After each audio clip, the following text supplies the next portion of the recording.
आपका partner, lover, crush या कोई दोस्त आप पर डार्क साइकोलॉजी का यूज़ कर रहा है, ये आपको कैसे पता लगेगा? ये बताने के लिए आज की इस एक वीडियो में शेयर करेंगे सारे डार्क साइकोलॉजी टैक्टिक्स, ताकि फ्यूचर में आप उनसे अफेक्ट ना हो पाओ। शेयर करेंगे 8 डार्क साइकोलॉजी के ट्रिक्स। आप बताना आप इनमें से कितने ट्रिक्स को फेस कर चुके हो। देखते हैं। Number 1, ghosting. ये एक काफ़ी पावरफुल टैक्टिक है जिसके काफ़ी सारे यूज़ होते हैं, लाइक अपनी वैल्यू बढ़ाना, दूसरों को नीचा दिखाना या फिर कोई शॉर्ट टर्म रिलेशनशिप ख़त्म करना।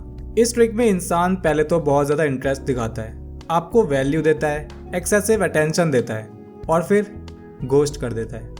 यानी कॉल रिसीव ना करना, मैसेज सीन पर छोड़ देना, कुछ टाइम तक किसी तरह का कोई कांटेक्ट ना रखना। ऐसा करने से उनके प्रेजेंस की वैल्यू क्रिएट होती है, उनको मिस करते हैं और उनके बारे में सोचने लगते हैं। And that's what they want. जितना स्ट्रॉन्ग कनेक्शन होता है, जितना क्लोज आप होते हो, उतनी ही ज़्यादा इफेक्टिव घोस्टिंग काम करती है। Number 2, triangulation. रिलेशनशिप में सबसे ज़्यादा यूज़ की जाने वाली डार्क साइकोलॉजी की ट्रिक है ये। इसमें मैनिपुलेटर एक तीसरे इंसान को लेकर आता है, जेलेसी, कंपटीशन और कंपैरिजन क्रिएट करने के लिए। इस कंपटीशन के नाम पर कई बार वो विक्टिम से वो सभी करवा लेता है जो वो नॉर्मली नहीं करना चाहेगा। मैनिपुलेटर खुद को सुपीरियर दिखाकर विक्टिम को बार बार तीसरे इंसान से कंपेयर करता है। तीसरे इंसान की बात करके आपको जेलस फील करवाता है, उसे ज़्यादा अटेंशन देना, अपनी कन्वर्सेशन में बार बार उसी की बातें करना, जिससे आप उस इंसान से एक कॉन्फ्लिक्ट रखने लगते हो। कंपैरिजन और कंपटीशन के नाम पर मैनिपुलेटर आपके माइंड को इजीली कंट्रोल करने लग जाता है। थर्ड है गिल्ट ट्रिपिंग। ये मैनिपुलेटर्स की फेवरेट टेक्निक है और close relationships like close friend, partner या फैमिली में यूज़ की जाती है। इसमें विक्टिम को गिल्टी फील करवाकर मैनिपुलेटर अपनी बात मनवाता है, जैसे मैंने तुम्हारे लिए आज तक कितना कुछ किया है, क्या तुम मेरे लिए इतना नहीं कर सकते। ये इमोशनल एब्यूज़ का ही एक फॉर्म है जिसमें मैनिपुलेटर विक्टिम की पुरानी मिस्टेक्स, जो कि प्रेजेंट सिचुएशन में रेलेवेंट भी नहीं है, वो मिस्टेक याद दिलाकर उन्हें बार बार गिल्टी फील करवाकर उन्हें अपने कंट्रोल में रखता है। Number 4, love bombing. ये वो टैक्टिक है जिससे मैनिपुलेशन की शुरुआत होती है। रिलेशनशिप की शुरुआत में या पहले कुछ मीटिंग और कन्वर्सेशन में मैनिपुलेटर विक्टिम को ढेर सारी तारीफ, अटेंशन और अफेक्शन दे देता है। Excessive compliments, gift, sugar coated बातों से विक्टिम को ट्रस्ट दिलाया जाता है कि उनकी काफ़ी ज़्यादा वैल्यू है मैनिपुलेटर की लाइफ में। They are being loved. Manipulator इस टाइम पीरियड में खुद को एक अच्छा इंसान दिखाने का कोई मौका नहीं छोड़ता। अपनी इमोशनल साइड दिखाना, खुद की पॉजिटिव साइड हमेशा सामने रखना, इवन विक्टिम के साथ फ्यूचर प्लान तक डिस्कस कर लेता है।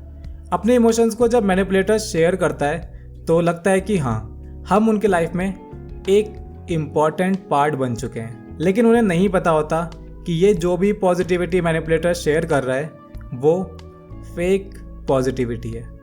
जितना ज़्यादा इमोशनली अटैच किया जाता है विक्टिम को, उतना ज़्यादा कंट्रोल किया जा सकता है, उनके ऊपर उतनी पावर गेन की जा सकती है मैनिपुलेटर के द्वारा।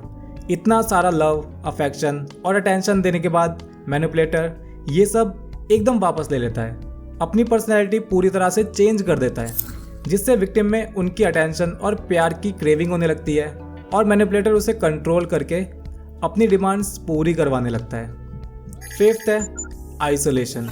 मैनिपुलेटर अपने विक्टिम को कंट्रोल करने के लिए उसे लव बॉम्बिंग का यूज़ करके खुद पर डिपेंड करवा देता है। उसके बाद वो विक्टिम को ये ट्रस्ट दिलाने में लग जाता है कि उसके लव वन उसके बारे में नहीं सोचते, उसकी भलाई इसी में है कि वो अपने फ्रेंड्स, फैमिली और क्लोज वन से दूर हो जाए। आपने भी देखा होगा कि काफ़ी कम एज में कुछ लोग अपने घर से भागने का फैसला ले लेते हैं। जिन पेरेंट्स ने उन्हें इतना बड़ा किया है, उनके अगेंस्ट जाकर वो किसी तीसरे इंसान के साथ भागने का प्लान बना लेते हैं। कई फेक सिनेरियो बनाकर उन्हें सबसे दूर कर दिया जाता है और मैनिपुलेटर पर डिपेंडेंसी बढ़ जाती है। और जब मैनिपुलेटर प्रेजेंट नहीं होता तो उनके पास सपोर्ट के लिए कोई और नहीं बचता, जिसका फ़ायदा मैनिपुलेटर काफ़ी अच्छे से उठाना जानता है। सिक्स्थ है साइलेंट ट्रीटमेंट। ये मोस्टली रिलेशनशिप में आपको देखने को मिलेगा, लेकिन हो सकता है कि आपके वर्क प्लेस में, फ्रेंड सर्कल में आपके साथ ऐसा होता हो। इसमें मैनिपुलेटर विक्टिम की एग्जिस्टेंस पूरी तरह से इग्नोर करने लग जाता है। उसकी बातों को इग्नोर करना, उससे आई कांटेक्ट तक ना करना, even if they are sharing a same room और सेम ग्रुप, ये घोस्टिंग के जैसा ही काम करता है। 7th है गैस लाइटिंग। इसको मोस्ट यूज्ड डार्क टैक्टिक भी कह सकते हैं। मैनिपुलेटर इसका यूज करते हैं विक्टिम के माइंड पर पूरी तरह से कंट्रोल करने के लिए। ये इतना सीरियस स्टेज पे आ जाता है कि विक्टिम अपनी सैनिटी लूज कर सकता है, अपने दिमाग का इस्तेमाल करना ही भूल सकता है, मेंटली अनस्टेबल बन जाता है। इसमें मैनिपुलेटर विक्टिम के अराउंड एक फॉल्स नैरेटिव सेट करता है, बार बार उसके परसेप्शन को गलत साबित करता है। ये सब एक लंबे टाइम तक चलने वाली प्रोसेस है। मैनिपुलेटर इंसान का खुद पर से ट्रस्ट खत्म करके इस टेक्निक का यूज़ करते हैं और उसे ये एहसास कराया जाता है कि वो मैनिपुलेटर पे और बाकी के लोगों पे कितना ज़्यादा डिपेंड है। उसकी खुद की कोई एग्जिस्टेंस है ही नहीं।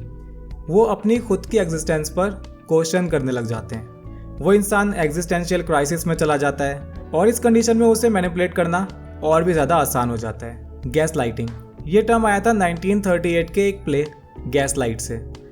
इसकी स्टोरी आपको इस टैक्टिक को इजी वर्ड में समझने में मदद करेगी और शायद आपको इससे ध्यान भी आएगा कि आपने ऐसा कुछ किसी मूवी या फिर किसी शो में ज़रूर देखा होगा। हस्बैंड जैक अपनी वाइफ बेला को ये विश्वास दिलाने में लग जाता है कि वो पागल हो चुकी है और बेला भी इस बात से धीरे धीरे कन्विंस हो जाती है, क्योंकि उस घर में जैक ऐसे मिसलीडिंग एक्शंस करता है जो बेला को परेशान करने लगते हैं। ऑब्जेक्ट्स का खो जाना, गैस लाइट का एकदम डिम या खुद ही ब्राइट हो जाना, उसे लगता है कि वो अपने दिमागी संतुलन को खो रही है, जबकि इस सब के पीछे मैनिपुलेटर हस्बैंड जैक का हाथ होता है। 8th है प्लेइंग ऑन इनसिक्योरिटीज। मैनिपुलेटर काफ़ी टाइम अपने विक्टिम के साथ स्पेंड कर चुका होता है। इस लंबे टाइम पीरियड में वो अपने विक्टिम की वीकनेस, इनसिक्योरिटीज, सॉफ्ट पॉइंट्स का अंदाज़ा लगा लेता है। उनके फियर और उनकी एंजाइटी का यूज़ करके उन्हें एक्सप्लॉइट करते हैं और उन्हें अपनी वीकनेस को लेकर इनसिक्योर और अनसर्टेन फील करवाते हैं, क्योंकि जब विक्टिम अंडर कॉन्फिडेंट होगा, इनसिक्योर होगा, वो मैनिपुलेटर के कंट्रोल में, उसके ट्रैप में ईजिली फंस जाएगा।